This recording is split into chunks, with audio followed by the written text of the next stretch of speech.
Hi friends, চলে এসেছি নতুন একটা ভিডিওর সাথে। তোমরা সবাই কেমন আছো? আশা করি তোমরা খুব ভালো আছো। আমিও খুব ভালো আছি। তো আজ চলে এসেছি নতুন একটা রান্নার রেসিপি নিয়ে, চিংড়ি মাছের ভাপা। যদিও এই রেসিপিটা তোমরা অনেকেই পছন্দ করো, তো আমারও খুব ভালো লেগেছে রেসিপিটা।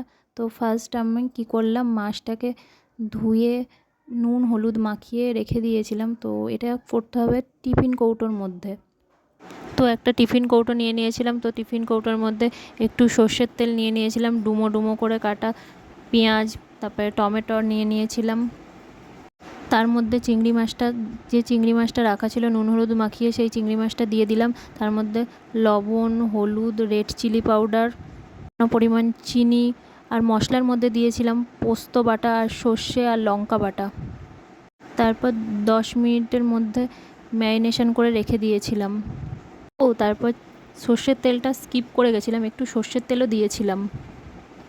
তো চিংড়ি মাছের ভাপাটা করব আমি। একটা পাত্রে কড়াই বসাবো, কড়াই বসিয়ে ওর মধ্যে একটু জল দেব, জল দিয়ে জলটাকে গরম করে নেব।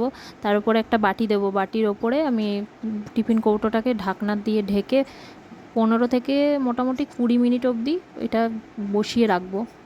গ্যাস জ্বালিয়ে বসিয়ে রাখবো কড়াটার ওপরে। তো তারপর আমি যে গ্যাস জ্বালিয়ে বসিয়ে রাখবো বললাম, তো ওটার ওপরে কড়াটার ওপরে বসিয়ে রাখবো। তো 20 মিনিট অপেক্ষা করার পরে যখন আমি টিফিন কৌটোটা খুলে দেখবো, তখন দেখবো এরকমভাবে তৈরি হয়ে গেছে। তার ভেতরে আমি কাঁচা লঙ্কাও দিয়ে দিয়েছিলাম।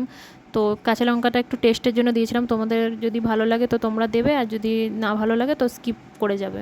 আমার তো এই রেসিপিটা খুব ভালো লেগেছে খেয়ে। তো তোমাদের যদি ভালো লাগে তো বাড়িতে একবার ট্রাই করে দেখতে পারো, তোমাদেরও আশা করি খুব ভালো লাগবে। আমার যদি ভিডিওটা ভালো লাগে লাইক কমেন্ট শেয়ার করে পাশে থাকা বেল আইকনটা টং করে বাজিয়ে